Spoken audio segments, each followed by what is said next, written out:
Greetings, everyone. Welcome to AJD Consulting Podcast. I am so excited to be with you all today. I am going to discuss something a little bit more personal, but I do think it is a conversation that needs to be had because I also know that I'm not alone, right? And so today's topic, I am pretty much focusing on you self-sabotaging.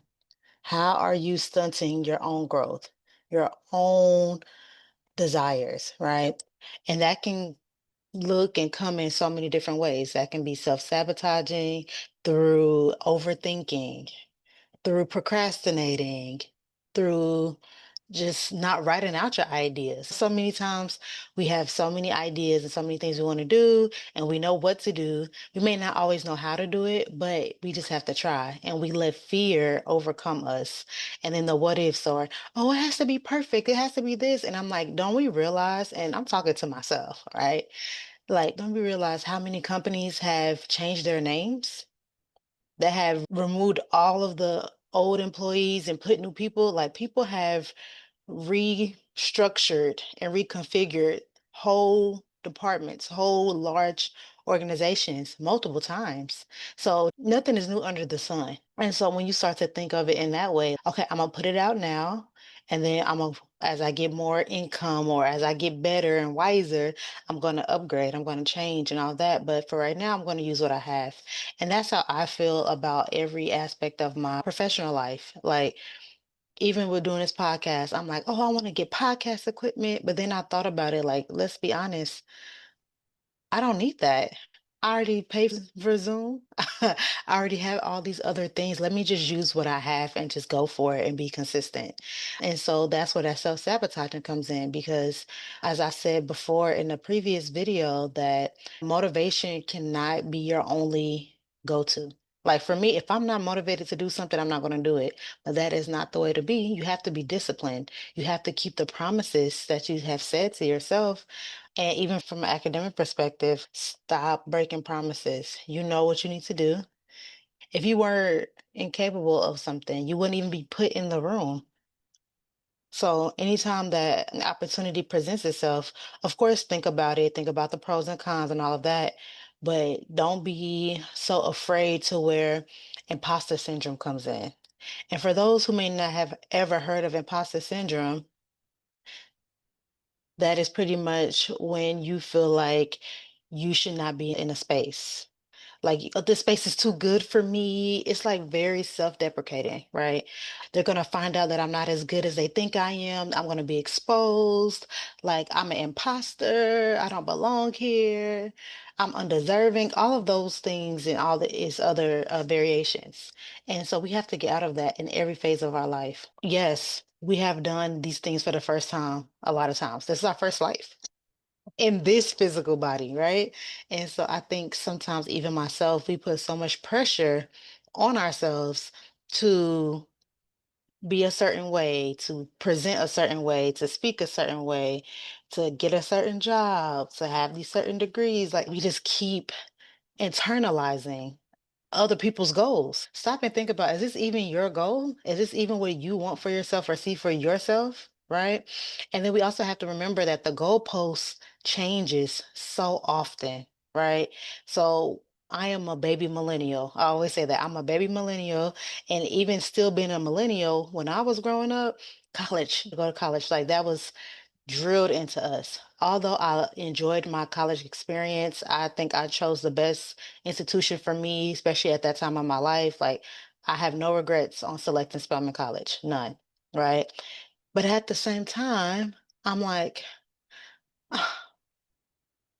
all the stuff that I love to do now, I did not have to get a technical degree. I could have got a certification or took an exam and been in my profession already. And I also remember when I was young, I used to want to be a cosmetologist because my mom was one, right?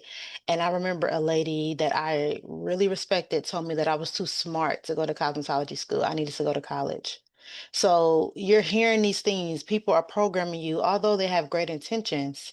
A lot of people don't understand how their words have lasting impressions, especially on impressionable young people.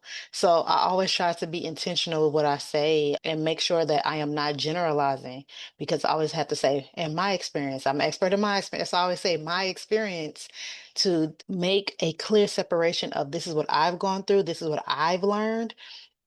You may have a completely different experience. You may not even understand what I'm talking about, but this is what I'm bringing to the table. And so, again, like it was really drilled into my head to go to college. And I did that. I'm very proud of that. I do not regret any of my college experiences. Going to get my master's was a very challenging time, but I don't have those same feelings anymore. Oh, that tried to break me, but I overcame and I'm great. Like when I visited a couple years ago, I thought I was like, I'm never coming back on this college campus. I went there and I'm like, oh, it's still beautiful. The feelings just went away. I was just like, oh, this is a beautiful space. And they developed and got new buildings and different things. And I was just like, oh, wow, you know? And so I'm saying all of that to say that I could have just went straight into real estate. I could have went straight into being a doula, all the other things that I love and currently do now. But you have to know what works for you and also understand that sometimes you have to go through these experiences and they help shape who you are today. So that's why I say I don't regret going to any of the schools that I attended or even going off to Spelman, simply because without Spelman, I know I wouldn't have traveled abroad as soon as I did. I knew I wouldn't have met the people that I did and just have all these different experiences and all of these different things make me. That's why I'm able to bring such a wealth of knowledge to all spaces that I'm in, right? Again, we have to get out of this imposter syndrome because things change and the people who are imposing those thoughts onto you, excuse me, they are human too.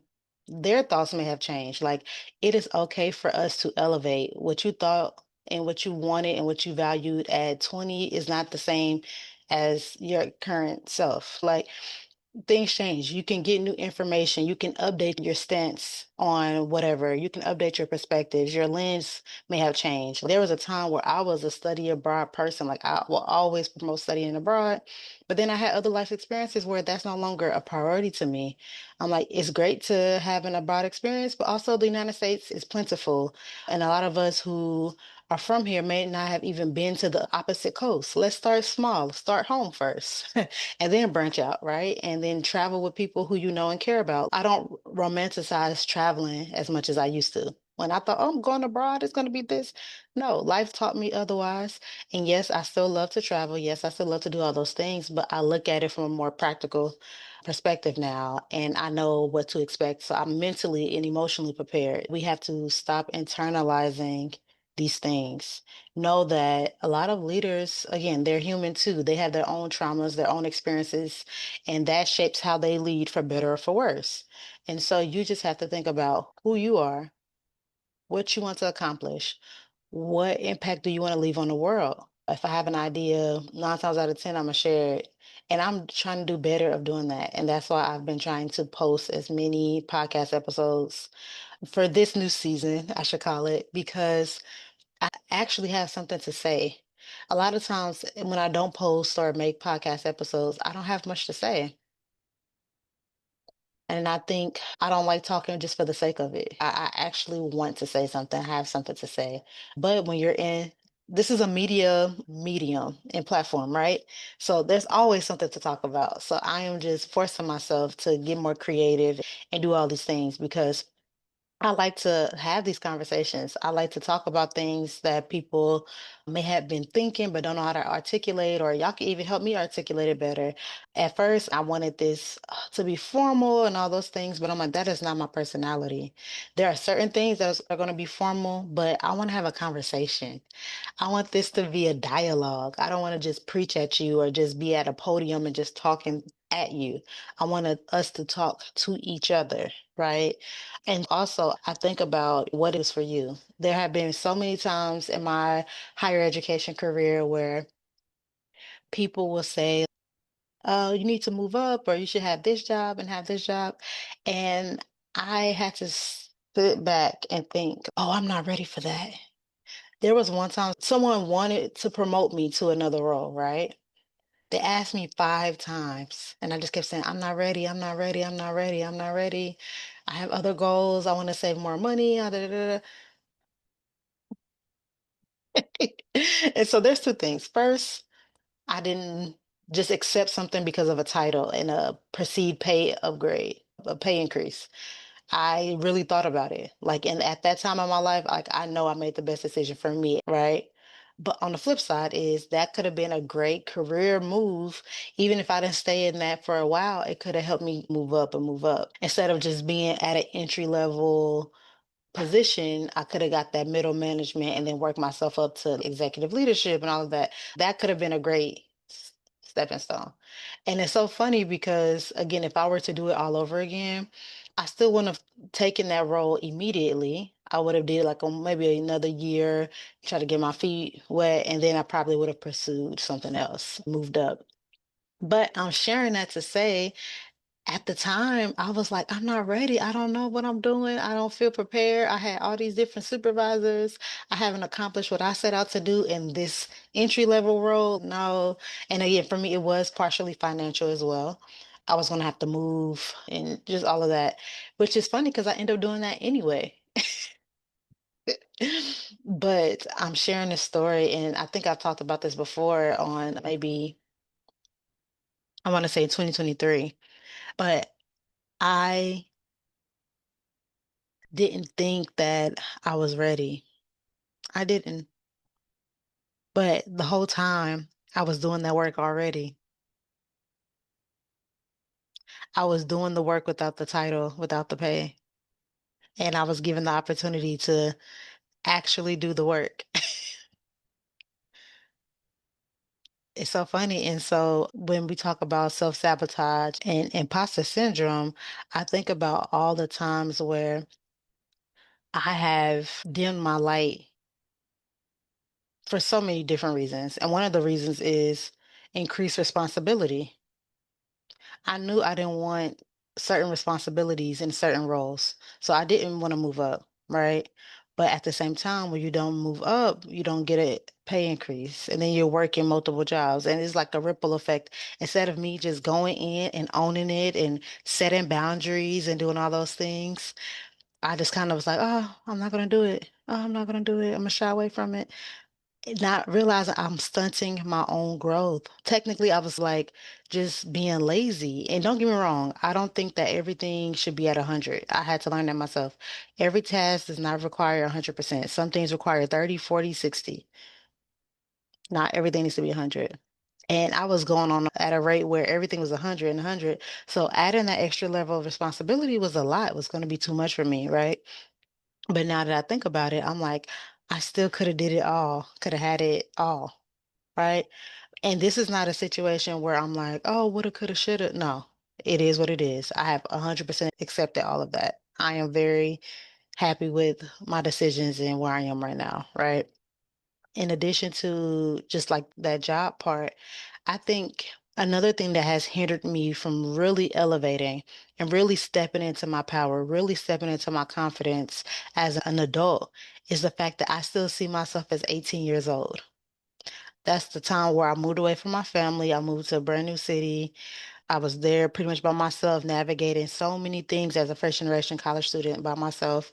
Yes, I still had support, but I knew I had to do the work. I knew the responsibilities that I had. And so the older that I get, I still feel like young. So when people will say, oh, you want to move up? I'm like, I'm so young still. You want me in that role? I feel young. And it's like, why am I doing that to myself? Like I have to, and I'm currently actively working on getting out of the mindset of still being 18 years old. I am in my 30s. 18 is gone, baby. I am doing things that my 18-year-old self wouldn't even imagine.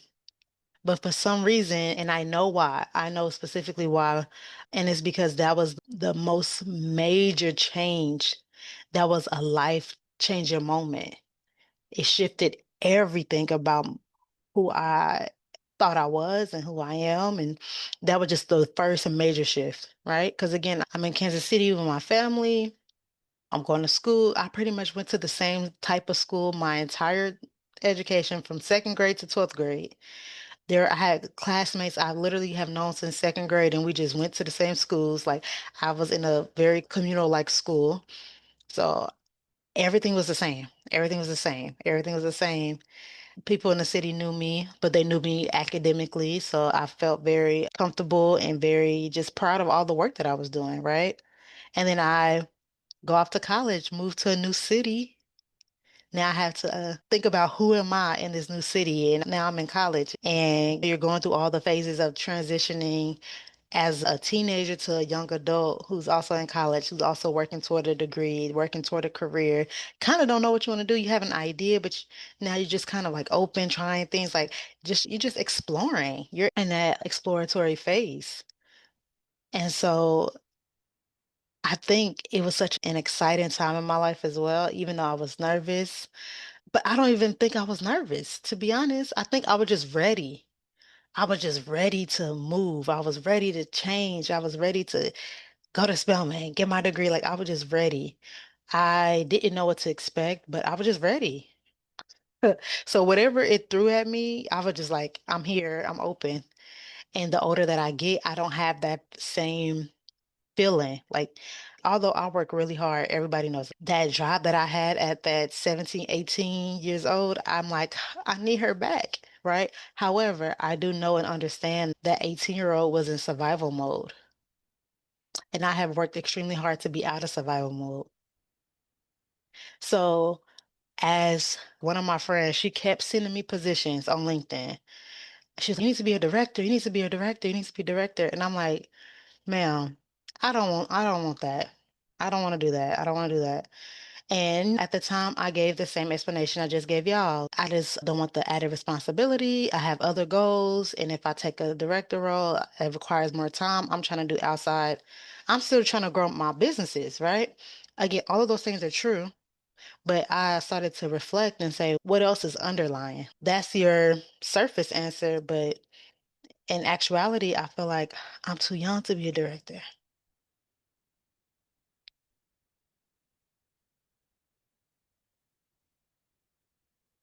I'm too young. And again, I have this thought or this ideal of what a director is, should be, and look like. And that's not it. But then I'm around other people and they have these other roles, and I'm looking at them like, oh, that's y'all supervisor? That's y'all director? I'm like, I could do that. I could do that. Like, I'm seeing myself in other people, but I'm like, okay, so why didn't you go after that role?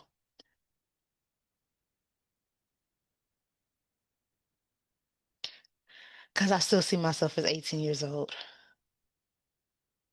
And not as the ambitious and exciting 18-year-old, not that one, not the overly confident, the no nonsense, just straight to the point, very straightforward. No, not that 18-year-old, but just the idea of just being young.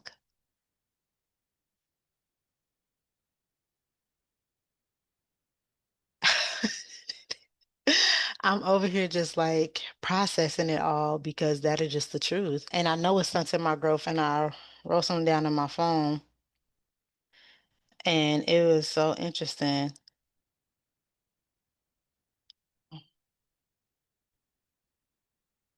So I found it in my backup phone. Just walk with me. Just walk with me. I still see myself as 18-year-old me.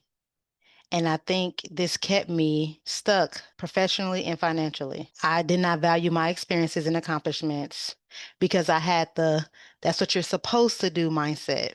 When in actuality, I have accomplished so much in such a short amount of time. I was living four lives simultaneously. Very true. By not being confident and marketing my experiences, I allowed others to create my own narrative. In my 30s, I feel a new level of confidence and risk taking. I am coming to reclaim my time, reclaim my energy, and my focus. I am her, and I will never forget that again. It's very short, like, it's very short. But I was just like, wow, I needed to say that out loud because I do feel like me still seeing myself as 18 years old has kept me professionally and financially stuck. Because what does that mean anyway? Okay, you're 18. Oh, I'm young. But again, I've said this on so many and to so many different people that yes, your age can somewhat give you an understanding of someone, but we also live so many different lives. Just because you're 18 doesn't mean you haven't had lived experience. Your physical time frame may be short, but that's relative to whoever you're talking to, right? It's all relative because again, I don't know your life. I don't know what you dealt with. I don't know all those things. And then for me, I grew up pretty fast, I will say. I was given a lot of trust very early, and I just kind of was able to do what I wanted to do. And I always did academic stuff or traveling or just random stuff, right? And so I appreciate my mom specifically for trusting me in that way. But by the time I got to college, I'm like, I'm not going out to party because I've already done that. I'm here for school. I was so focused. And don't get me wrong, I still had a great time. I enjoyed my college days. And then Instagram was developing, so that was a great time for me. But it's also was like, okay, I've already had this freedom, so okay, what's next phase? Grad school. Okay, now what's that process? Let me get into grad school, talking to my professors, all of the things, right? And so I'm looking on LinkedIn, I'm seeing all of my peers from college, they're getting married, they're having children, and I'm like, we're babies. Like, how are y'all getting married? And I'm like, why do I still see us as children? We're not children anymore. We are not, we are full adults. Like the fact that I would have graduated Spelman 10 years next year. So 2027, it'll be 10 years. I'm not a child. I am not a child. I am a full adult with real bills. Why? And so it's so interesting seeing how your personal thoughts and just your personal life can have an impact on so many different other aspects of your life. So the fact that I'm thinking that I'm young, that I'm young, that I'm young, I'm not ready, because I think a director should be at least 40 years old, or that's what I saw growing up. That's everyone who I saw in a leadership role looked a certain way. And to me, I didn't fit that model. So I'm like, I'm not ready. Who told me that? And it's so funny because when it comes to being a director at somebody else's job, no, I'm not ready. But when it comes to starting my own business, I'll jump on that immediately. So see how the psychology, it doesn't make sense? It's like when it comes to my own stuff, I am going to jump, like I'm going to risk take because I'm doing the stuff that I want to do. And so that's when I had to also sit and be honest with myself. Like, am I a person who wants to work for other people? I know a lot of people are like, oh, everyone can be an entrepreneur, which is true. Everybody should not. But I also feel like everybody should have multiple streams of income because as we have seen, when you lose your job or you get laid off, what are you going to do? So that's not my point. My point is, am I really cut out to be an employee? Does being an employee fulfill me? Does making somebody else's dreams come true, does that fulfill me? I had to ask myself that and be honest. I love being creative. I have to express myself in various ways. That's when my creativity thrives, like a place or when I'm in a situation where I can talk, write, present, just create new ideas, share new ideas, train, all of it. That's when I feel excited. That's where I know I thrive in those spaces. And I was like, at first, again, thinking I'm so young, I'm like, oh, I don't think my communication skills are where they need to be. And I'm like, girl, you know how to turn it on and off. You know how to do this. You do this every day. But it's so funny when you have to shift your mind from one industry to the next. So I give an example, right? There's a real estate business that I have been trying to start, but for the life of me, I will not start it because I'm like nervous. Oh, I should, is this, okay, I can do this, but it sounds too good to be true. Like I'm overthinking it. And they're telling me that I have to contact a certain number of people, whatever. And I'm like, I did admissions. I talk to people every day. I answer the calls every day. I return calls. I was sending out at least 50 emails a day just at somebody's job. So why can't I send out? 50 emails for my job. So it's so funny hearing this and me sharing this out loud because these are things that I've written about personally, but I'm like, you know what? Somebody else could use this and it can be very beneficial simply because I want people to know that they're not alone in these feelings and their experiences. So again, like I'm saying, like I am reclaiming my time and my energy. Like, I don't know. It's something about when you hit your 30s, like something changes. I don't know what it is. I don't know again if that's a psychological thing, but it also reminds you like, oh, you're not a kid. Like when I was a younger, I used to be like, people in their 30s, like they had their life figured out and they were old and all this stuff. And I'm like, I'm here and I do have my life figured out. I know exactly what I need to do. And like I said in a previous video, I have so many options. So I really don't have any excuse. So the ball's in my court. And I know that. And all of the things that I want to accomplish this year and beyond requires me to be confident and to step into my womanhood, to step into my entrepreneurial hood, making up words, with confidence on my head held high, my shoulders back, my feet parallel, understanding like I got this. I know what to do, I know what to say. Don't overthink it. Just go with the flow. Because again, perfection does not exist. It doesn't. Because no matter how manufactured you try to be, somebody's gonna not appreciate it, see right through it, don't care. So then you put in all this work, effort, time for what? You still did not get the outcome that you wanted. So it's just better off you being authentic. That's why, like before, I used to have on business clothes on this, and I'm gonna still do that from time to time. But right now, I am in my lounge wear because I feel comfortable. Does that make me less professional? But don't professionals have dress down days, or do they wear suits 7 days a week, 24 hours a day? If nothing else I say as you watch and listen to these episodes, I want the word humanism and authenticity to really be the reoccurring theme. Like, all I know how to do is be myself. I am an expert in my life. I am an expert in myself. All I want to do is be myself because I love myself. I know I am definitely one of one, and so are you.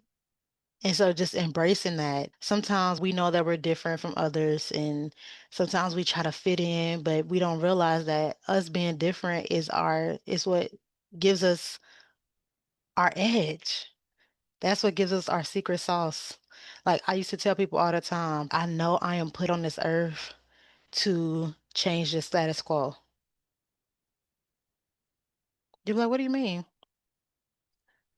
And I know I'm put on this earth to do multiple things. Let me be very clear. But one of the first things that I realized, and I think around 2017, 2018, I thought about this. I knew exactly where I was when I was thinking about it. I was walking through that campus that I told y'all earlier in this podcast. I actually have on their shirt. And I was just thinking, wow, like I have been given so many different identities that are supposed to be quote unquote the underdog, right? Or the identities that people make fun of, or the ones that, people think you should be ashamed of. It just doesn't fit the standard or status quo. Despite all of that, I am still here, still successful, still vibrant, still generating ideas, still thriving, still doing all those things. So that also let me know that there's always exceptions to rules, and we cannot use absolute language. Because everybody doesn't have that experience. Everybody doesn't think that way or feel this way or do this and do that. Like, just be.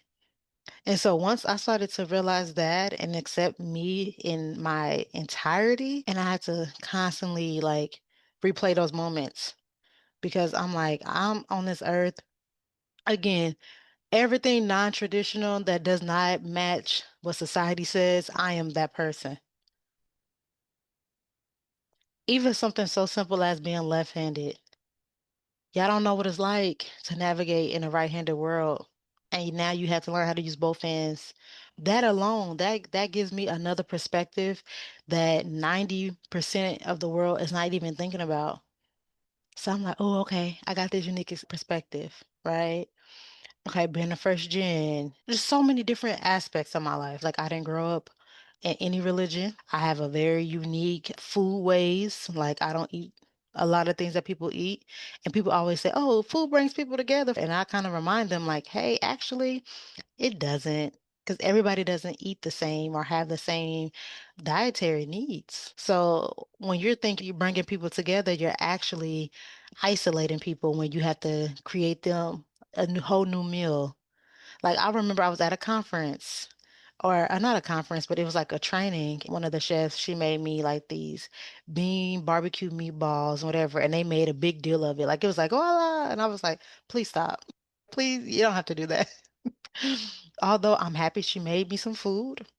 Thank you. Because the food's actually good. I think I still have a picture of it. Thank you. But something that should not have been grand, like it just made me uncomfortable. I don't know how to explain it. It was just like, yes, you did what I asked. Yes, I got my food. Thank you. But at the same time, now you kind of othered me in a space where I didn't want to feel othered. I just wanted to get my food and eat like everybody else. Does that make sense? Right? And so again, I'm teaching people multiple things at once. Yes, there's going to be people who don't eat the same foods that you eat, right? So make sure you have the most diverse options as possible so you don't have to make a new meal. Just have it out on the spread so everybody can eat at the same time, do the same thing. But also, I'm teaching them you may be othering people in a good way and they may not want that. There's so many times I've told different colleagues and friends and stuff that you may think that you need to show up for me one way, but I don't need that. When I need you to show up, I will let you know. But don't assume what I need. Ask me what I need. So I'm teaching people that because they're so like, oh, let's do this together and everybody needs this. You need a mentor. And I'm like, I have 1,000 mentors. Oh, she needs this. No, I don't. Because you have not taken the time to understand me as an individual. You just see me as my identity. So whatever is connected to yours, whether it's been a woman, you see me being a dark-skinned woman, whatever, you're just like, oh, you need this, you need that. And I'm like, I don't. And being confident enough to say, I don't, instead of, again, letting other people or internalizing what other people say and just going with the flow. No, actually, I don't need that. Oh, I don't care about that. Oh, I didn't see it that way. Like being able to stand on my own regardless of how, if I'm by myself. Like that takes courage. That's the part where I'm like, that's what I'm here for. I'm here to fill in gaps and challenge, and not challenge in a contrarian type of way. I want to expose people to other ways of doing, being, and seeing. And I get to do that in all of my ways. And that's why I have so many different passions and interests and things that I do because I get to do that in all of them. I get to show them another way. Like when we think of Black maternal health, now I'm in a space where I get to show them a different way. Okay, clearly what women been doing in the hospitals is working, so here's alternatives. Clearly we've been doing it this way, but then here's over here. Like I love that. Like that brings me so much joy.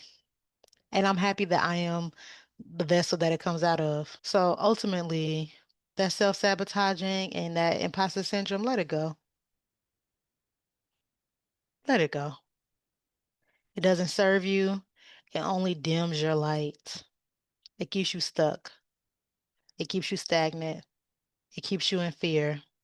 It keeps you low vibrational. It keeps you unhealthy, physically and internally. Your cortisol levels are high. Your nervous system all over the place. You're irritable. Your gut health all over the place. It doesn't have to be like that. So I feel like I've talked enough. I just wanted to come on here and say that, and let's have this conversation in the comments. I want to hear your perspectives, and whatever path you take, you just be proud of it. Even if you make a mistake, own it. Yeah, I made the mistake, and I no longer subscribe to that. That's no longer who I am. I don't believe in that anymore. Because when you take ownership of that, Nobody can use it against you. Again, it becomes your superpower. And now you're speaking from experience and not just theory. Now it's practical. So thank you all so much for listening to this podcast. Please comment. Please follow me on Instagram at AJD Consulting. And I will talk to you all soon. Thank you. Bye.